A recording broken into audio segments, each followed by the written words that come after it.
অচক্ষু নামাজ পড়েই ভেবে বসবেন না যে অনেক কিছু করে ফেলছে। এক চিল্লা দিয়ে মনে করে ফেলবেন না যে দিনের জন্য অনেক কিছু করে ফেলছে। একটা হজ করেছেন, ওমরা করেছেন, সিয়াম রেখেছেন, দিনের জন্য দান সৎকার করেছেন, একটা মাদ্রাসা মসজিদ করেছেন, ভেবে বসবেন না আপনি সব অনেক কিছু করে ফেলেছেন এবং অন্যরা সব কক্রোচ তেলা পোকা, ওরা জাহান্নামে যাবে এমনটা মনে করবেন। জানি না আমরা যে কার আমলের কতটুকু আল্লাহর কাছে কবুল হচ্ছে।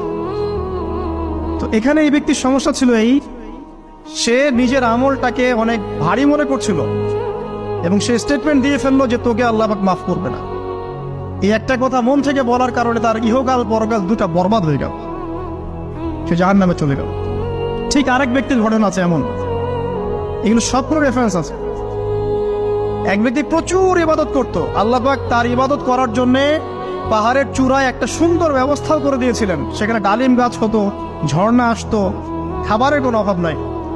হাদিস এসেছে 500 বছর সে ইবাদত করেছে। কত বছর?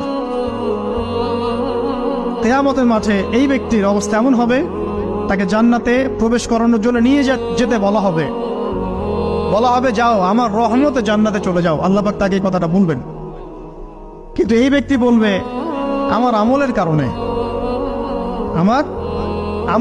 আল্লাহ পাক বলবেন আমার রহমতে জান্নাতে চলে যাও। ব্যক্তি বলবে আমার আমলের কারণে। আল্লাহ রাব্বুল আলামিন তখন তাকে দেওয়া সমস্ত নেয়ামত গুলোকে এক পাল্লায় করবেন আর তার সমস্ত আমলকে আরেক পাল্লায় করবেন।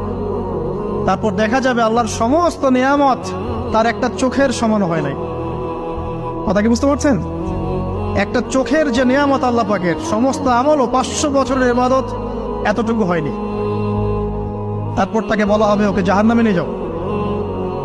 এবার জাহান্নামে যাওয়ার সময় সে বলবে আল্লাহ তোমার রহমতে আমাকে মাফ করে দাও। তখন আল্লাহ পাক তাকে আবার ডেকে নিয়ে আসবে, বলবেন যে তোমাকে যে আমি ইবাদত করার জায়গা করে দিয়েছিলাম, এটাকে তুমি নিজে করেছো না আমি করেছি? সে বলবে আপনি করেছেন। তোমাকে যে আমি সৃষ্টি করেছিলাম তখন কি তুমি কোন আমল করেছিলে? বলবে না।